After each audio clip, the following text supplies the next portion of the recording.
Hey, Chicago, what do you say? It's the CHGO Cubs postgame show podcast. The Cubs have done it again. Luke Stuckmeyer, Ryan Herrera, Cody Del Mendo, and Kevin Wells running the ones and twos, and yeah, there it is again. The Cubs have done it again. Now 32-35 on the season, another blown save, another game where they couldn't score runs, and we are on the anniversary month of 2011, when Carlos Zambrano in St. Louis said, "We stinks, and that's all I have to say." And right now, this team stinks. Period. That's it. They're playing bad baseball. They don't have, I don't know if it's they don't have good enough players, or they're just not playing well right now, but the bottom line is the team stinks. There's no way to sugarcoat it. Like, you can watch it. We knew an hour ago watching that game. We sat there watching it. We knew an hour ago this game was a loss. Because why? You can say the bullpen's bad. It's true. You can say they don't have a closer. It's true. You can say they don't play fundamental baseball. It's true. But they don't score enough runs. Yeah. When you're up 2-0 and your starter left with 6 shutout innings, you're supposed to win the game. But the reason that they've played 26 one-run games this year, this should have been a one-run game, is because they don't score enough runs. And they don't score enough runs because they don't have good enough hitters. It's really not that complicated. Look, you could put all the stats you want into it, right? You can look at all the stats you want. You can look at WOBA, whatever anybody wants to look at. This team doesn't have good enough hitters. And I don't know if they're going to fix it or not. But right now, Cody, I didn't even want to let you start talking because I know we'll be here for 3 hours. Either you're not going to talk at all, or we're going to be here for 3 hours. I'll let Ryan talk first. He's gonna take. That's probably see time. how he's getting wiser in his old age. He's gonna take a breath for a second. Frustrating loss. Yeah. Yeah. I mean, what you said is basically what I feel, but let Ryan go. I mean, the thing is, like, I don't have much else to add except for what you said. Like, they're just not scoring enough runs, and I'm looking at just the numbers, and because I like to look at numbers, and like sometimes that's all you can do. I had looked at it yesterday, obviously on the off day. So this is numbers from the Tuesday game, the second game in that Milwaukee series. Overall, the offense had improved. They weren't best in baseball by any means, but like WRC plus, were 10th in baseball in that stretch with the 110 WRC plus. Overall, it had improved to numbers where they were like past the middle of baseball, closer to, mostly top 10 depending on where you're looking at. But they were still even just scoring runs in the middle of the league. And when you look at it, the main issue is just not being able to get runners in scoring position, regardless of the amount of outs that are in, or that the situation is. 1 out, 2 outs. What were they tonight? No outs. 1 for 7? 1 for 7, I believe. And again, this are numbers of the last previous, I think it's 10 games or something like that, 11 games since that second game in Milwaukee. So it's not including today. But with runners in scoring position, a WRC plus of 56, which is 27th, which was 27th in baseball in that stretch. OPS of 546, 27th in baseball in that stretch. Let me just look at runs for looking at runs' sake. 17th in baseball, 37th in baseball, or 37 runs, 17th in baseball in that stretch with runners in scoring position in terms of scoring runs. But they had the third most plate appearances with runners in scoring position in that stretch. So that just tells you they weren't getting those runners in at a high enough rate based on how many plate appearances they actually had with runners in scoring position. So that's been still the biggest issue, even though overall number. I know it doesn't feel like it when you're watching, right? But like overall, the offense had played better. Like the offense had hit better. Obviously, when they're putting up 10 hits in a game, that seems like they should be doing better, but they're not scoring enough runs. They're not coming through with the big hit, so to speak. Not enough slug. In those situations, the slug isn't there, so they're not blowing teams out. I don't even remember what I looked at it, but I looked earlier in the day, and since that first game in Boston, that Friday game, which is like that kind of endpoint that we've kind of used as far as like when the offense was really good and when the offense kind of fell off, they only have, I think it was like 3 wins of 4 or more runs in that stretch. So that's a month and a half now of baseball where, I mean, they weren't obviously winning a ton of games anyway, just because we know what the record is and what the record's been since then. But they're, as far as just being able to blow teams out, they're not. So they're not blowing teams out, which means that they're using some of their more higher leverage arms just generally more than they would want to. But we know, like, a guy like Neris, he's not an all-star. They didn't bring him in as an all-star closer, right? Like, he was a really good setup man for Houston for a couple of years, and the hope was that he'd be able to thrive in that role still. But he's obviously had his struggles, and today was just another example of that. You don't have Julian Merriweather there. You can't use Mark Letter Jr. every day. Adbert is hurt, and he was bad before that. They don't have a totally reliable bullpen, so you're putting the bullpen in position where they're trying to protect leads basically every day, or keep you close because you didn't score enough runs and you're already trailing late in the game. And then so that gets magnified.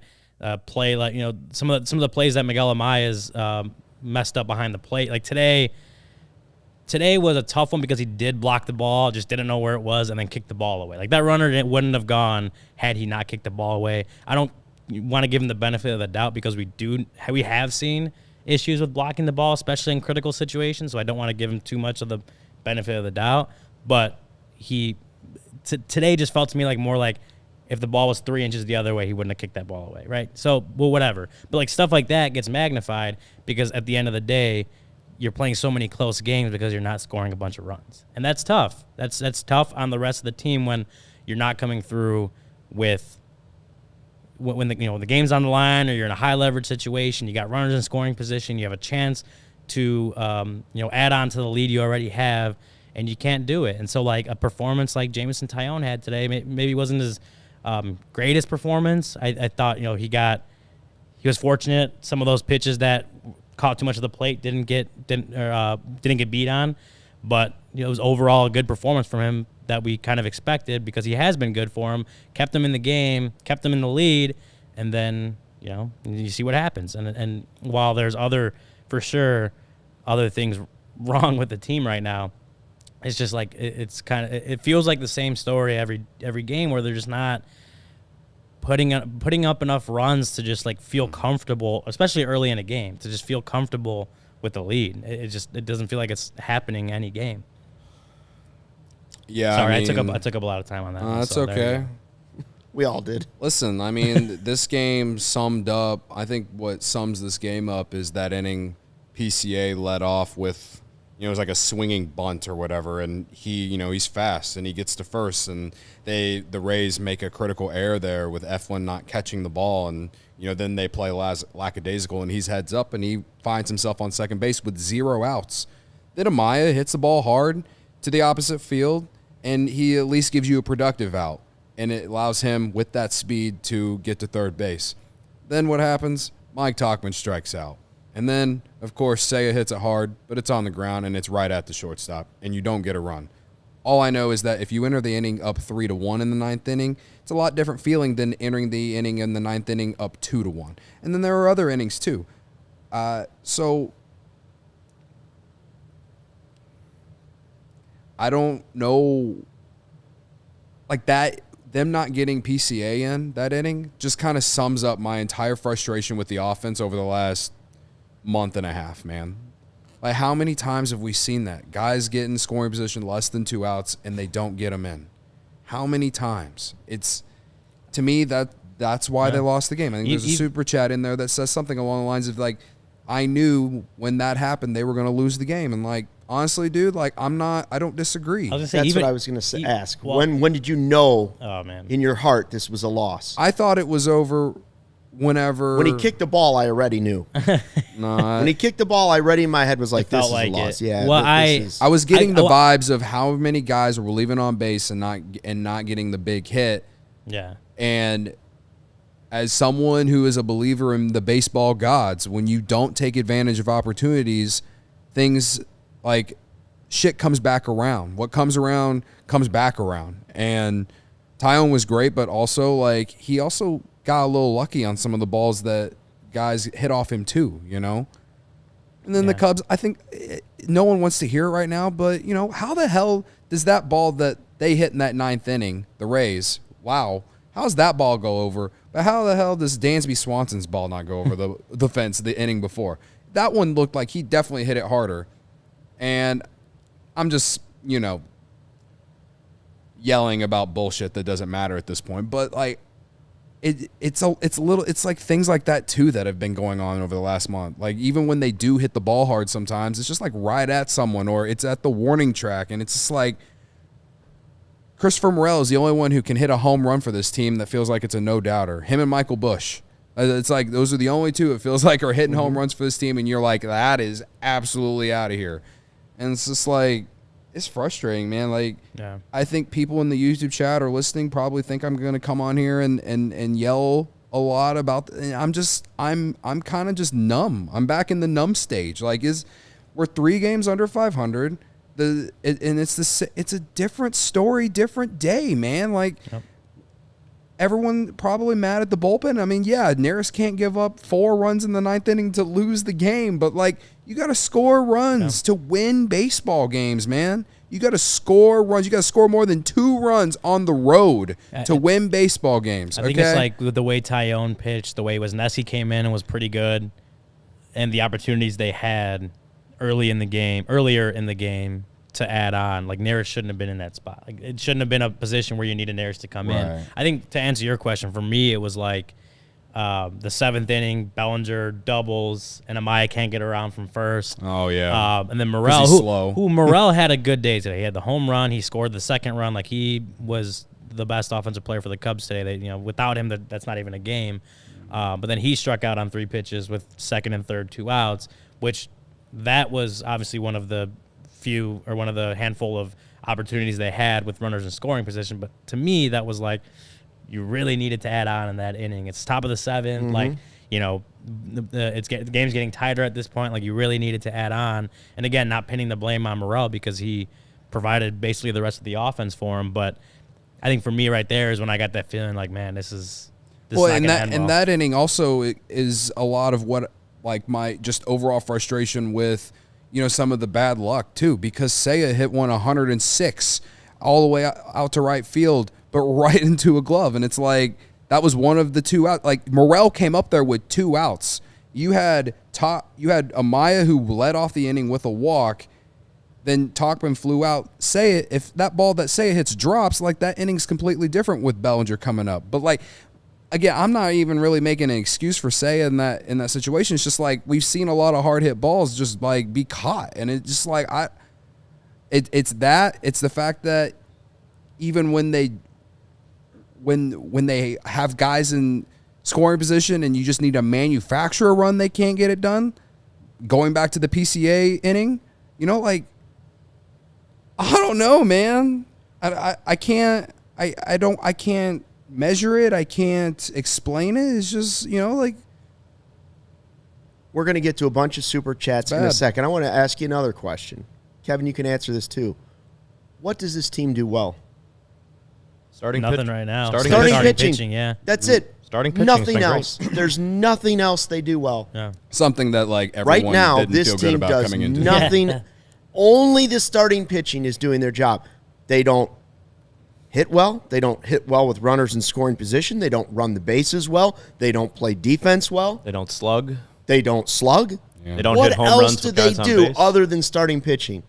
They're probably lucky to be 32 and 35. And that's the thing, because the really the most important thing in baseball is good starting pitching. Those are your pitchers that are going to be. Pitching wins championships, right? Yeah. Not if you're bad at everything else. Yeah, but that's what. Yeah. So when you say they're probably fortunate to be in this position, like, In a way, yes, because their starting pitching hasn't not been this good, especially since the calendar flipped to May. Yeah. They're probably a lot more wins or losses in there, right? The starting pitching is they've managed to get it right so far, and that is when we talk about just what helps you win in baseball. Like that's the most important thing. So yes, like having the performances they've gotten out of most of their starting pitchers all year has been absolutely just completely necessary. Like, look at Shota and the impact he's had. What are they? They're 10-2 when he starts, something like that, and like, would it be like 22-33 or something like that when he doesn't? Like, they've needed him to get a lot. The question everyone's asking right now is, when does the complacency stop and when does the urgency kick in? Because this team has found a way to lose in a different way every week. It seems like every other game they find a new way to lose, and it's always because of the same three reasons.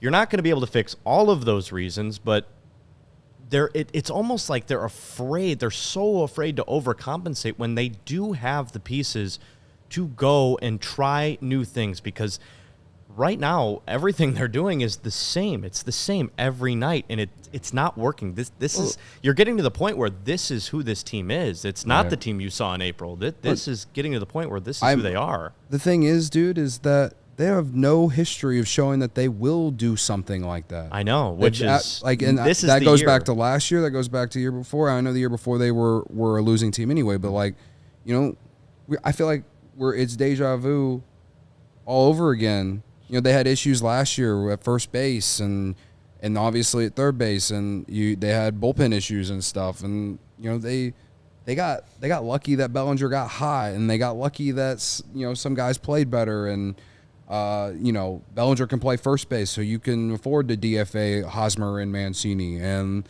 like they didn't do anything until the deadline whenever they realized, because Mike Tauchman made a freaking catch at dead center field in St. Louis. He did that, and they're like, okay, I guess we'll buy. So we'll go trade for Jamer Candelario and Jose Cuas. All right. That's it. That's all they've shown. They've never shown to be aggressive with anything. Absolutely nothing. You don't need to be that aggressive. That's what I'm saying. You don't need to go out and trade your best prospects. There are still other moves that you can make. You cannot keep rolling out some of these guys right now. Miguel Amaya is a AAA catcher right now, and he started most of the games for you. I'm not saying he blew the game tonight. He's been hitting a little bit better, but he is a AAA level catcher.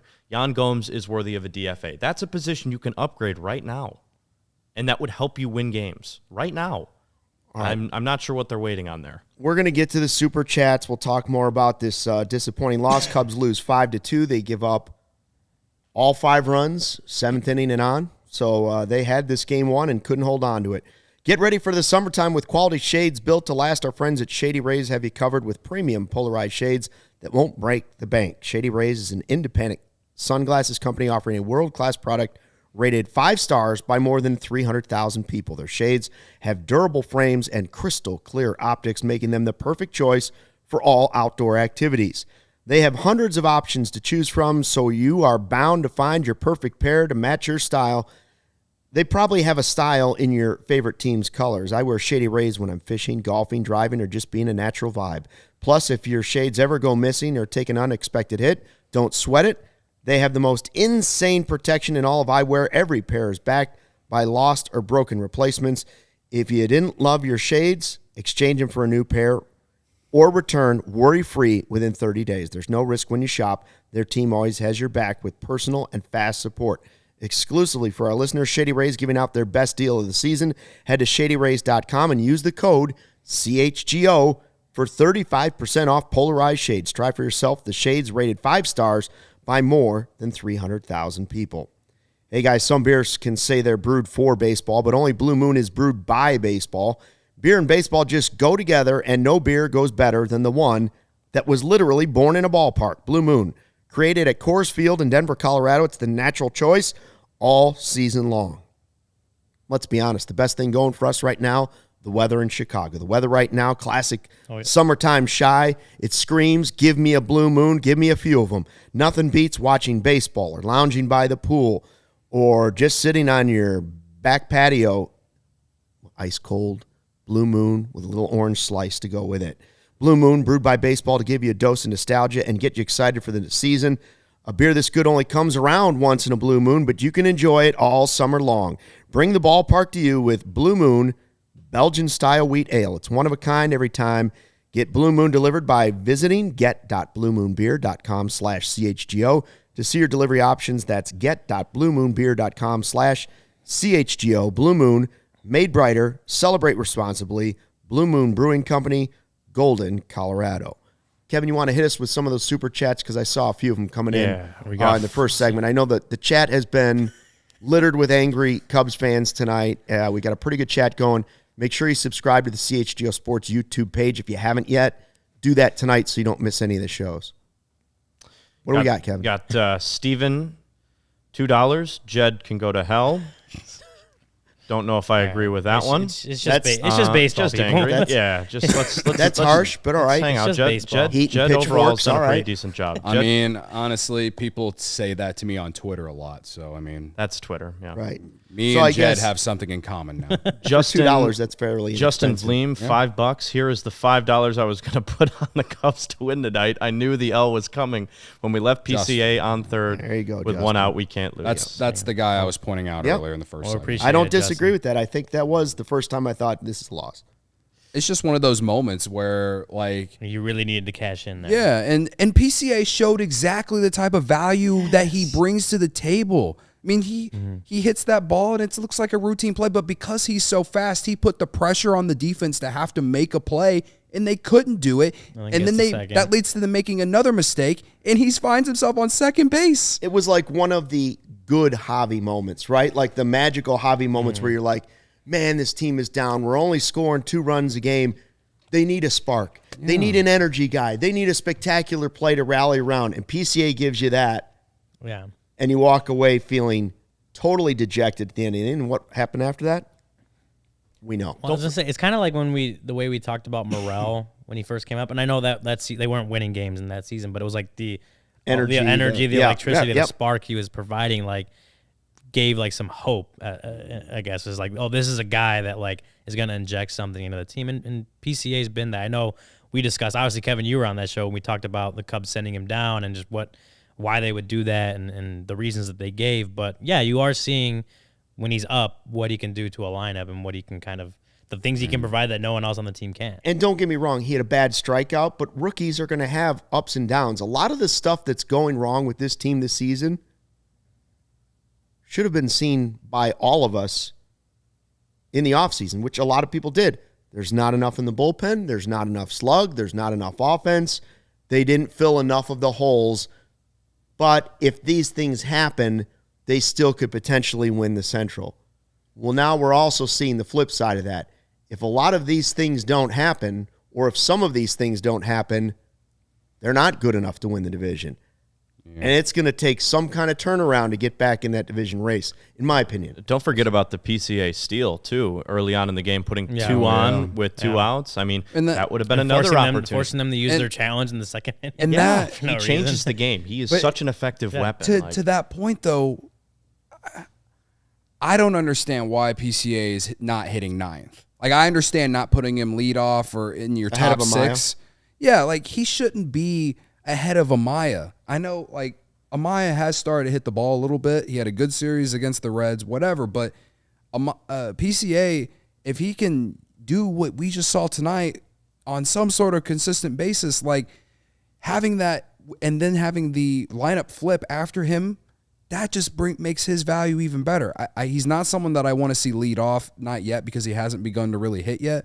But if you're going to play him, like, play him behind Amaya in the 9 hole. Like, that to me, like, if there's any complaints I have about lineups when he's in there, is that I don't understand why he's not in the 9 hole, just because of, the value that he has in terms of speed and base running and stuff like that. So it is what it is. 2 more super chats. Okay. Matt McIntyre, $1.99. Almost impossible to only score 2 runs on 10 hits. Yes. Yeah, we talked about that a lot on the couch. Seems like they've been doing it. Chris, And like the few extra base hits they had, like Bellinger had that extra base hit in that 8th inning we were talking about. Of course, with 2 outs, and of course Amaya is slow as molasses. Did a poll on Twitter. who wins a race, Miggy Montero or Miggy Amaya? Most people are saying Miggy Montero. And brother, let me tell you, that's sad. Herb Lawrence wins that race. Who wins a race, Cody Del Mendo or Miguel Amaya? Brother, I might beat him out. Shit. I doubt it. I know I'm slow as molasses. We learned our lesson. I'm paid to sit here. I'm paid to sit here, not go play Major League Baseball, okay? I'm just saying, like, it goes back to, like, if it's not one thing, it's another, like. Yeah, when they hit, they don't pitch. When they pitch, they don't hit. Or when you it's get mind-numbing. Or you get the. It's one or the other every night. Or you get the extra base hit when there's no one on and 2 outs. Yes. You know, like, again, Amaya was on base when Bellinger hit that double, but of course it's Amaya who's slower. And, you know, maybe I should be mad at Craig for not pinch hitting or pinch running for him once he got on base. I don't know. But like, every game's the same. Yeah. Every game feels like it's the 7th, 8th, 9th inning and it's spread. Yeah. They never win a game. When we were thinking about that. When's the last time they won a game like 6-0, 7-0? There was the Braves game like almost a month ago when 7-1. Talkman homered to lead off the game. It's the last complete good game that this team has played that I haven't really missed any games was that Brewers game Sunday. Freddie Peralta, they shut out the Brewers 5-0 at Wrigley back in early May. That was the last, like, wow, they played great in all 3 facets. That's almost mid-June, 6 weeks ago. Since then, it's been, like you said, it's always something else. It's been the same game for 6 weeks. All right, let's take this next super chat and get into this. Chris Casaros. Katsaros, Twitter is calling Jed Hoyer Robin right now. That's all the Theo Batman and Robin stuff. Okay, so I know I don't disagree. There's a lot of Jed anger on the YouTube chat, on Twitter, on the radio, sometimes on the podcast. Where are you with this? He obviously we mentioned it yesterday. Obviously there have been some good moves. Free agent signing of Imanaga. Good move, right?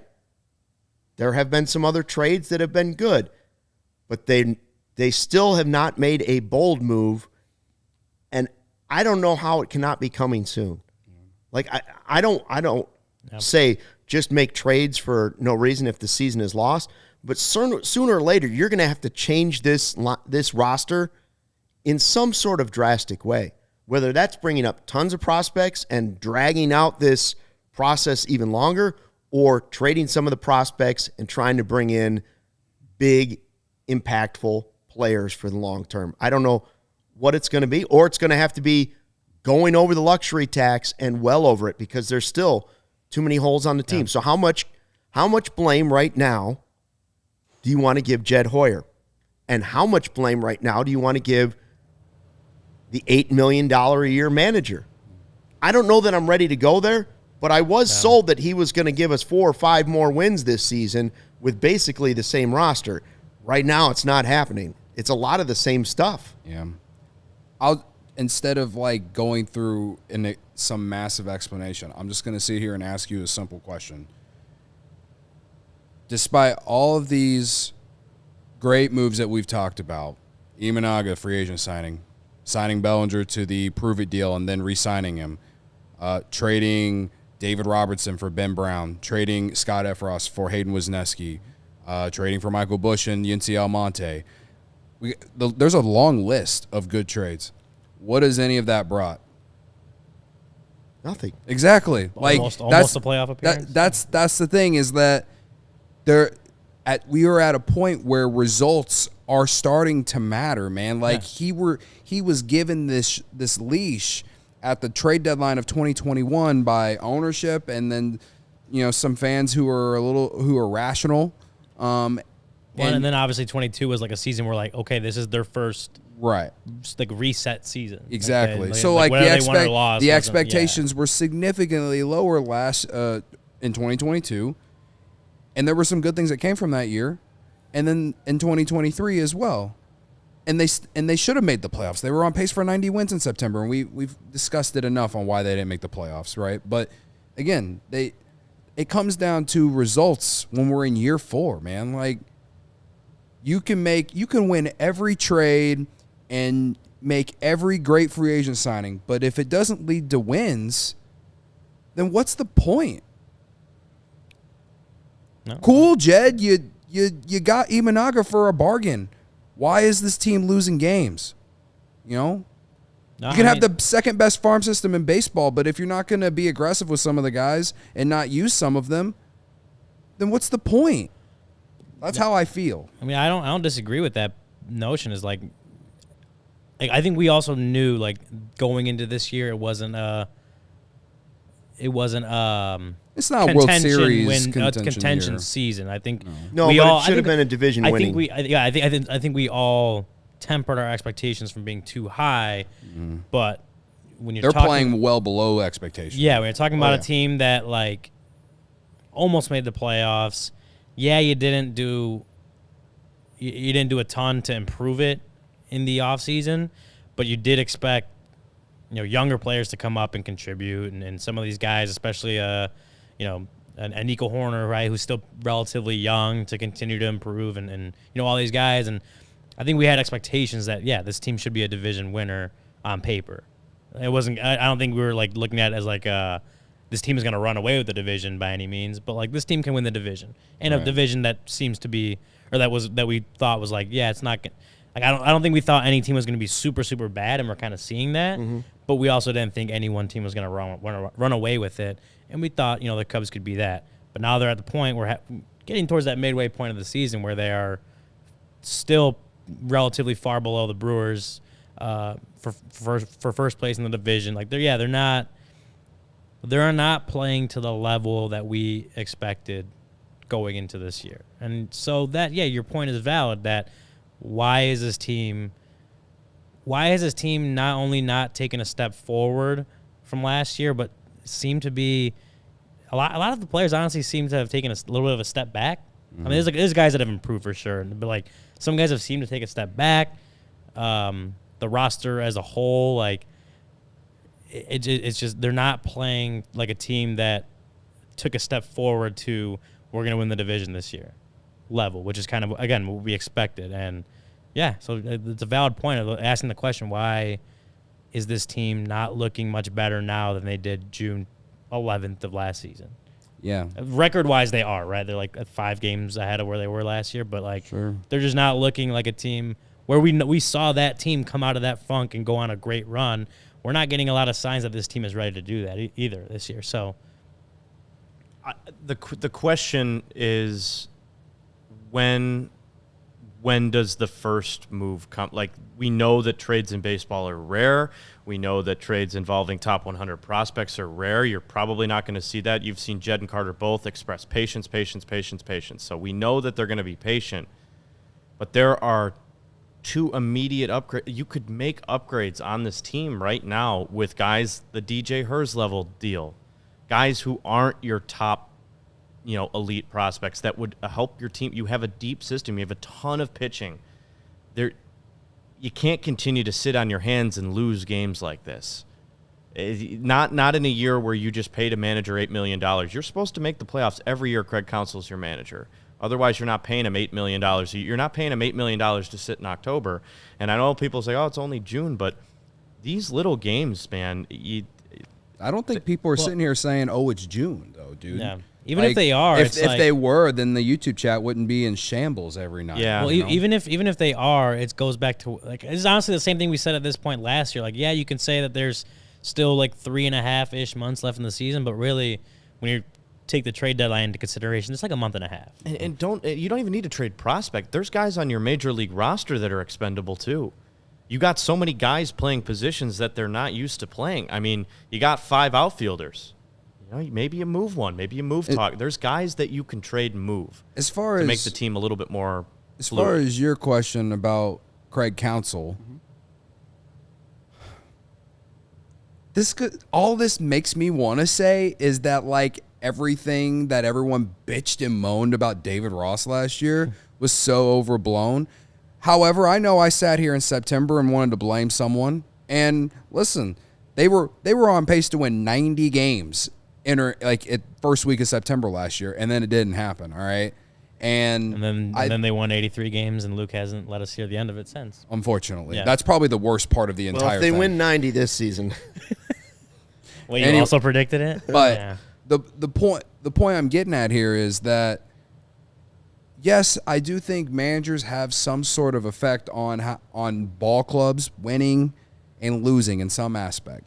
However, at the end of the day, it comes down to who's on your roster, how the team is built, and can this manager manage a bullpen? Can he put together good lineups? And can he get the guys up to play every day? I feel like the team comes to play every day.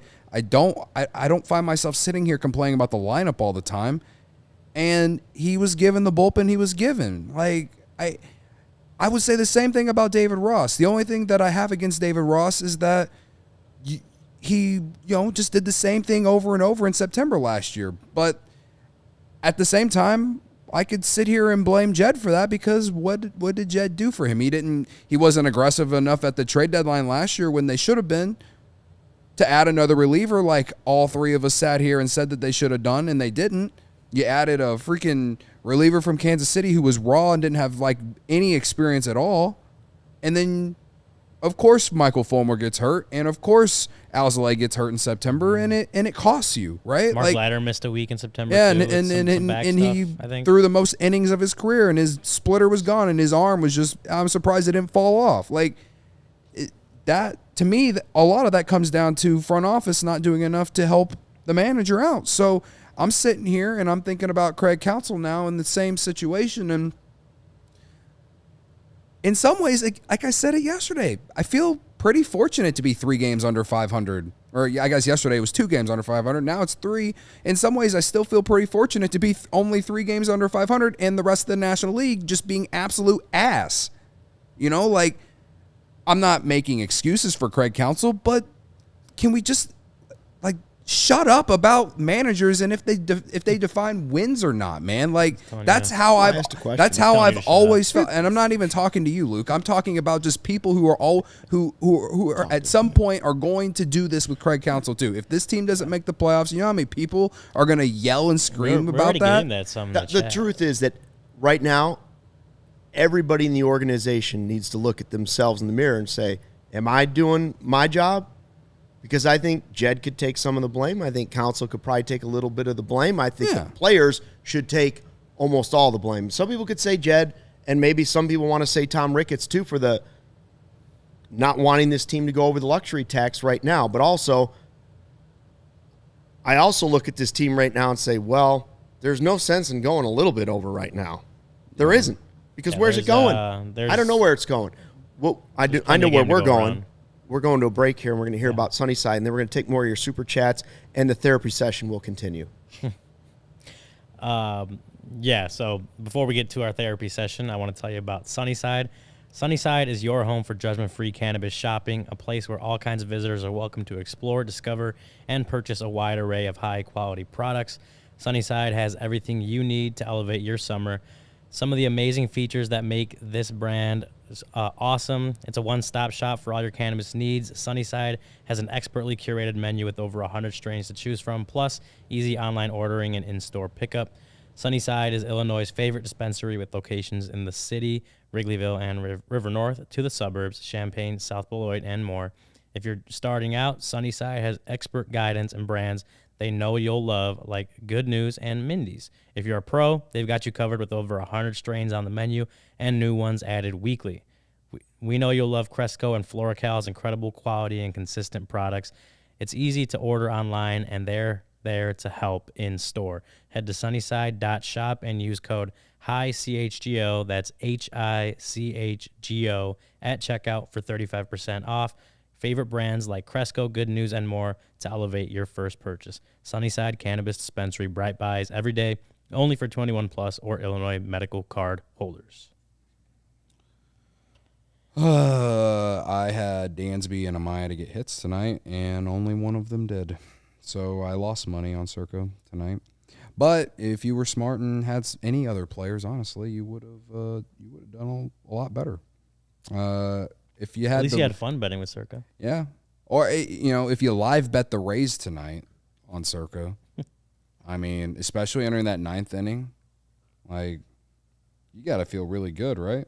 Probably got great odds. And that's the one thing that's great about Circa, because they strive to have a -110 split on every on their sports menu, unlike other sports books, which may use a -115 or -120 splits. Circa Sports keeps as little money as possible in large market bets, especially compared to other books. They actually encourage bettors to download and explore other sports betting apps available so you can compare those lines from each book. And they don't limit players based on their winnings. If you're on a hot streak, unlike me right now, they're not going to take anything away from you. They will always allow you to do whatever you want to do. They have the same. Every player has the same limits, unlike other books who do limit winning players. And then I really don't like chatbots, and they don't use them. That's why I like them. All aspects of their app are being ran by the same team that runs the main Circa Sportsbook at Circa Resort and Casino in Las Vegas. So download the Circa Sports Illinois app at circasports.com/Illinois-app to sign up today. Also be on the lookout for Circa events, watch parties, and tailgates. They hang out with us every Friday, Friday 120 Club. We got the boring team in St. Louis coming in to Chicago on Friday. They'll be hanging out with us at Murphy's and in the bleachers, and probably at Almost Home for our post-game remote, our remote post-game show at Almost Home. Oh, yeah. So shout out to them, and thank you for all of your support. If you're someone you may know may have a problem with gambling, call 1-800-GAMBLER, text GAMB to 833-234, or visit areyourreallywinning.com. Hit us with the super chats, Kevin. Brandon Johnson. I don't know if that. I think that's just. We've established that's not the mayor. It's just a fan of the, Mayor Johnson, what would you like to say? However, that would be electric. Yes, Jed signed Shota in the end, but according to ESPN 1000, Shota had to show interest in them first, and his agents had to reach out several times. Okay. Sure, yeah, he's still a member of the team, and they signed here. I know they scouted him for a few years, so it's not like he signed and he loves Chicago. Braxton Volk, $2. I feel the Cubs very rarely hit mistake pitches.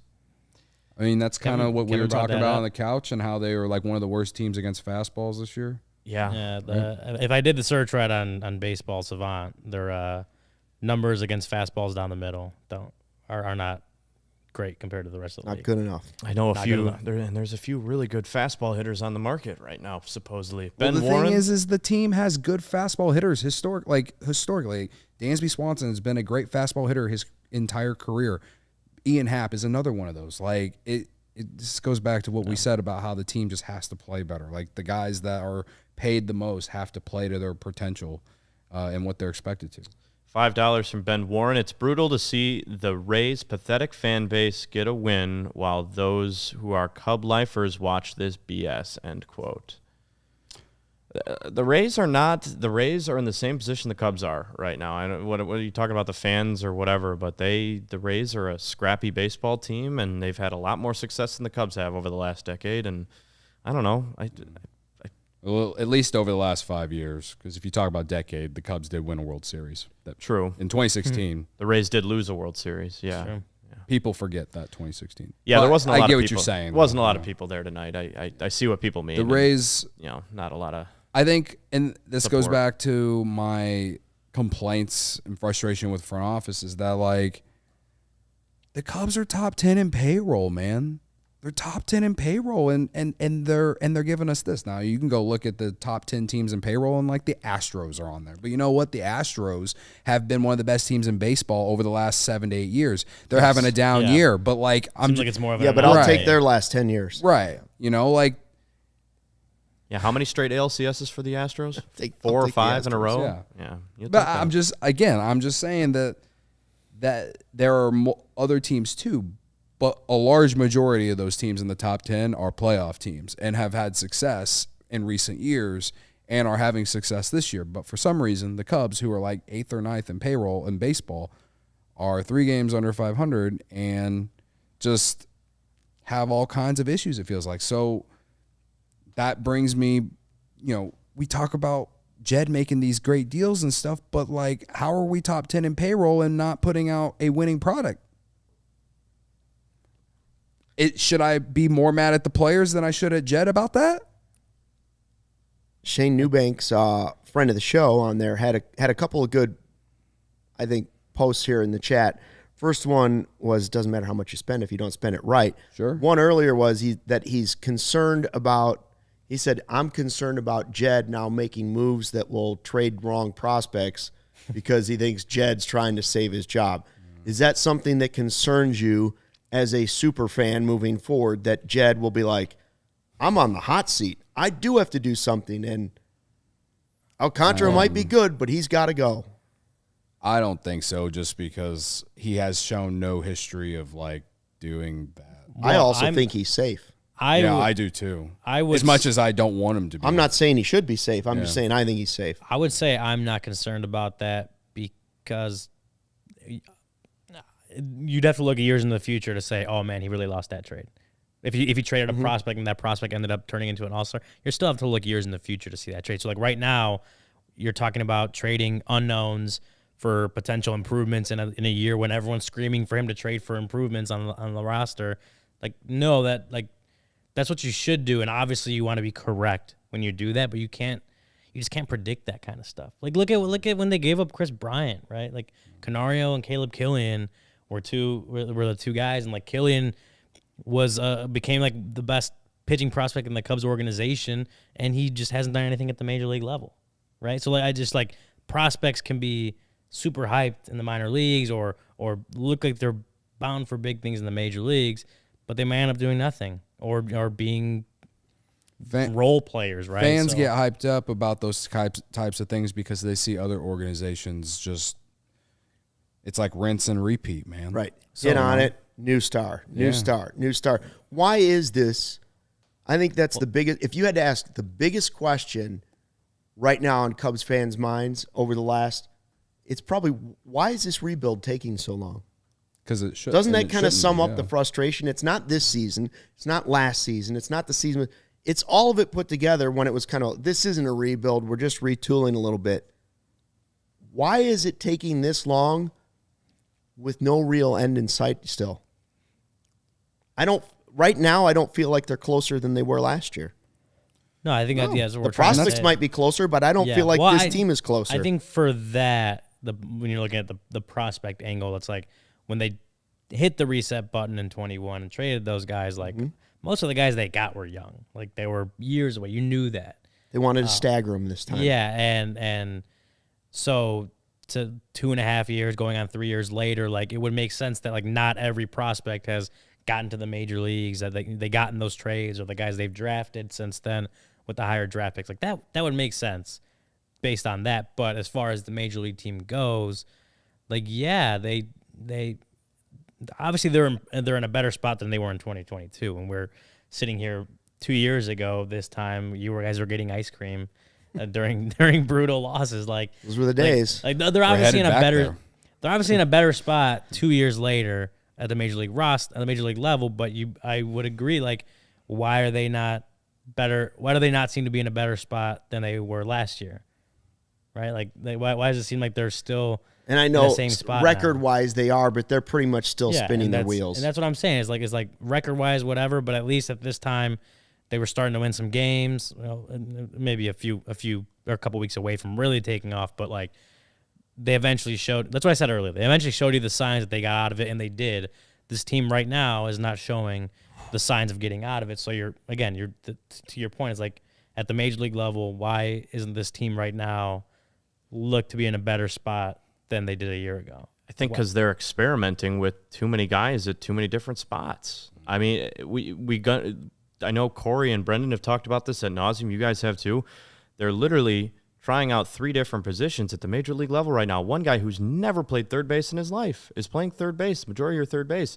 Michael Busch is a rookie at first. That appears to be working pretty well. Then Miguel Amaya is the other one. You're given the majority. You're trying to develop 3 key positions at the major league level. One guy who's never played the position before. I mean, Morel played third base in the minors. A lot of third base in the minors. You mean at the major league level? Sorry, yes, professionally. Okay, yeah. Like he was not. I mean, he had a few games. He was not supposed to come in and be your third baseman. Okay. Like that was not his. That was not going to be his role, and it was pretty evident. It's at least 3, because even if you count first base or center is covered by Bellinger, the other one then is the flip, because PCA would still be an experiment in center field because he's young. And those guys are supposed to supplement a roster with major league ready players. Right now, you're relying on all of them to be major league ready, and that's just not going to happen. When Matt Shaw inevitably comes up, because that's what it sounds like, maybe later on in August, he might catch fire for a couple weeks, but he's a 22-year-old kid. He's not going to backpack you to the postseason and win you playoff games right away. Like, it takes a long time. Look at every other team in baseball with their top prospects. They go up and down. I mean, it takes a while to become major league ready. The reason that I feel like, and Luke, you can answer this because we both sat here and just said that we think Jed's job is safe. The reason that I feel like Jed's job is safe is because I have a feeling that the front office spoke to ownership, or I guess ownership, and on the fact of their plan coming into this year of it somewhat being a year they're trying to win, but also more so and more importantly a developmental year.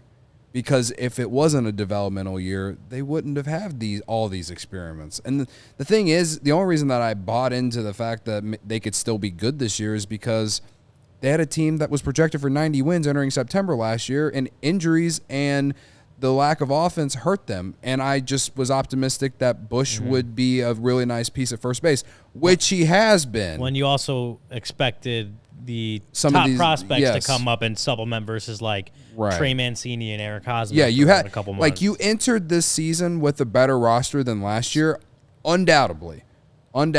But you still just don't have a star player. You haven't developed a star player. Like, I think they are trying to develop Morel into a star player who I think can be, but like things just like it's not like things just show up one day and things are like that, And then also, this isn't an excuse, but injuries have really hurt this team too. Like, the offense was playing well, then Seiya and Belly get hurt, and then the offense was bad, and the offense has been inconsistent ever since they got back. Like it's one of those things like in baseball, and this isn't just the Cubs, but a lot of the good teams they're good because they're getting like everyone's playing well at the same time, not necessarily position players all hitting at the same time, but like you're getting a good chunk of your lineup hitting well, and most of your rotation is showing up and giving you good innings, and you have more than just one or two guys in the bullpen that you feel really good about. And I feel good about Wesneski in there, so I'll say 3. And even though Neris gave up the home run tonight and they lost the game because of him, I still feel pretty good about him because he had been better of late, and I'm more mad about the offense not scoring runs tonight. So the thing is what I'm getting at is that they're not getting, like, the guys aren't all, like, the amount of people that they need to have some sort of consistency, they're not getting it all at the same time. And I feel like we did see a lot of that last year, or else they wouldn't have been 10 games under 500 to only get to 10 games over 500, only to then fall apart in September, I don't 12 remember. games over 500, I think it was. I bet. actually. I don't remember who put out the Even list. worse. I don't remember if it was Fox. It might have been MLB Network, but somebody ranked like the top 100 players in baseball, right, going into the season. And I think we kind of, in one of the off-season podcasts, looked through it and said, well, the Cubs don't have a superstar. I don't know where that list would be at now, but I'm curious at the end of the season who the highest ranked Cub would be on that position player. Yeah. Because that's really what we're talking about. It's developing the superstars at a position player. Justin Steele has looked like a 1 or a 2 at the very worst, right? Shota has looked like a 1 or 2 at the very worst this season. Shota's looking like a guy that could start the All-Star game. Correct. So, like, you have some pitchers that you can look at and say they might have enough pitching, like, to do some things. Now, they might not have enough bullpen, but bullpens are pretty volatile on most teams. Position players, it's about having the studs around the diamond or in the outfield that you can count on every day. When they come up, the other team's afraid. Who is that guy? Who is that guy in the Cubs? Who would be the highest ranked person if they don't do anything the rest of the season? Bellinger's the highest guy on that list, right? Just because he has the most skins on the wall with an MVP from and he had a good season last year, but he's underperforming this year so far. So Bellinger would be the highest rated guy, but where would he be? Where do you think he might be? I'm not even trying to list off other players. It isn't top 10. It's not even top 10 in the National League. No, I think Bellinger's far and away their best position player and best hitter, best situational hitter. But if you're ranking him, I don't know, it's hard to give a rough guess. Well, there's a lot of great outfielders. In between 30 and don't 40. get me wrong. Like I get that there are different ways to skin a cat. Like the Sox have Luis Robert, who is the best player in Chicago when he's healthy, but he's the only player they have. Now, I would rather have some pretty good players than just one great player who's hurt all the time. Obviously, the records show that. But eventually, you've got to have the Luis Robert, hurt or not, you have to have that type of player on your team. Cubs won the World Series because they had Chris Bryant was an MVP. And Anthony Rizzo was a And he was top 5 MVP that year, too. He was an MVP guy, and you were surrounded by other guys that were also very good players, the potentially great players that season, right? Yeah. Right now, I don't know who you're hanging your hat on. Morel's still making that progress, and I'm all for it because I've seen him start to make progress. But I don't know if I can count on him to become Luis Robert in the next 3 years. And his progress shouldn't impede on your wanting to go get a good player. It should be a bonus. Right, but Morel is under contract for the next 4 or 5 years, making dirt cheap money compared to major league sluggers like that. That should be, again, he should be a supplement to the roster. But that's not the way this team operates. I would look at it more as like the fact that he costs so little should allow you to spend more money. That's what I said. Yeah, Okay. that should make you want to go out and pay. And sorry, have I was reading. Jim Cook in the chat said Kopech. The Sox also have Kopech and Andrew Vaughn if the Cubs need him out. Right, I know. My brain jumbled up a little bit. Purvis is available. Pass on both those guys. To play devil's advocate, it's not like there was a ton of guys on the free agent market they could have gotten fixed this team offensively. That's why I've just been complaining constantly lately about not being more aggressive on the trade market. But, we're here, and I'm trying to just, stop doing that. But it goes back to what I said when I asked the question. Despite all these great moves Jed Hoyer and Carter Hawkins have completed together, does any of it matter if the results aren't showing? And the answer, like we all sat here and said, is no. So, they make the move that makes them look good, but at the same time, are we trying to win games or are you trying to win trades? If you're trying to win trades, then you better start making more trades to make the team better because you've won some trades, but the results aren't showing, man. And I don't know how they're going to fix the issues that we keep talking about. I don't know how many more games I'm going to have to watch, scoring 2-3 runs and they blow it because the offense leaves 9 on base and goes 1 for 7 with runners in scoring position. I know the answer to that is a lot because I'm going to have to come back here tomorrow and watch them do this again. Well, you could watch the Sox. I mean, honestly, I would. I don't want to watch the Cubs tomorrow. I really don't. I would, for my own mental health. Nobody wants to watch the Sox. I will gladly watch the White Sox over the Cubs tomorrow. Oh man, for my own mental health. I need a week off from watching the Cubs. It's a rough one. I could put the Sox game on and just have it as background noise and not give a fuck what's going on. You might as well watch one of the Bachelor shows. At least that's mind-numbing. Maybe I just need a break from baseball. Yeah, I don't know when Jersey Shore Family Vacation comes back, but it's probably soon.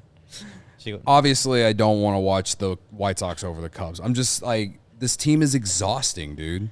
It's exhausting. It is insanity. The same thing more often than not is happening every single night. Offense doesn't get enough guys driven in, which puts more pressure on the bullpen that obviously has its issues, and ALLCITY be giving you absolutely nothing this year and the team not doing anything about it, leading us to rely on a 35-year-old setup man to be the closer. And, how can I sit here and be confident that things are going to change? When there were a ton of injuries, yeah, I had some optimism.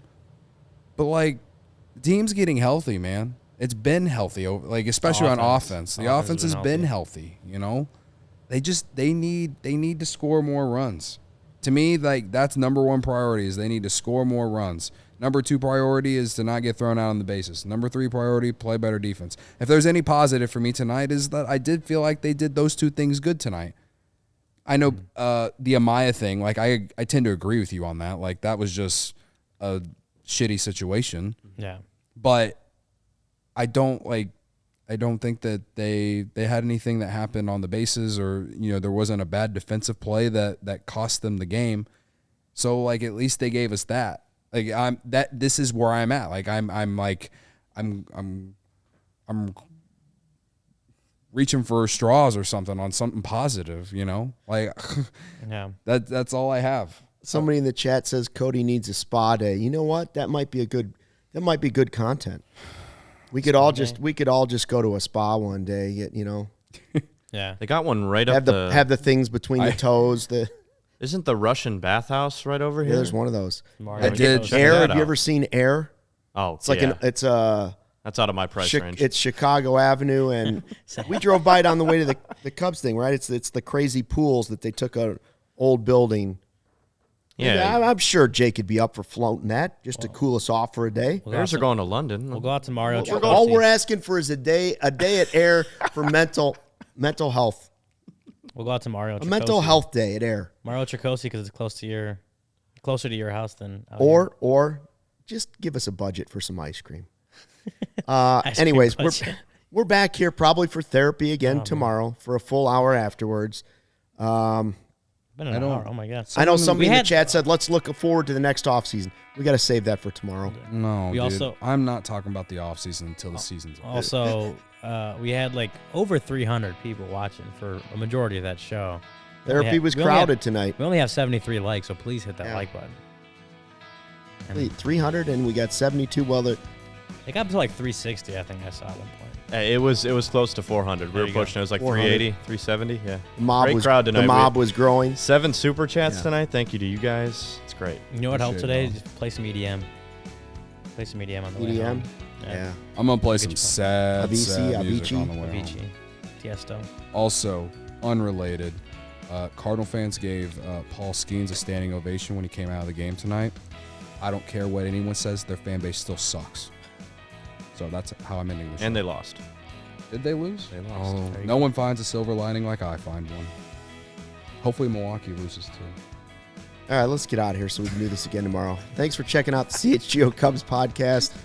Cubs lose 5-2 after having a 2-0 lead, 4 runs in the ninth. That's all you need to know. Good night and fly the W. We all silly like the mayor.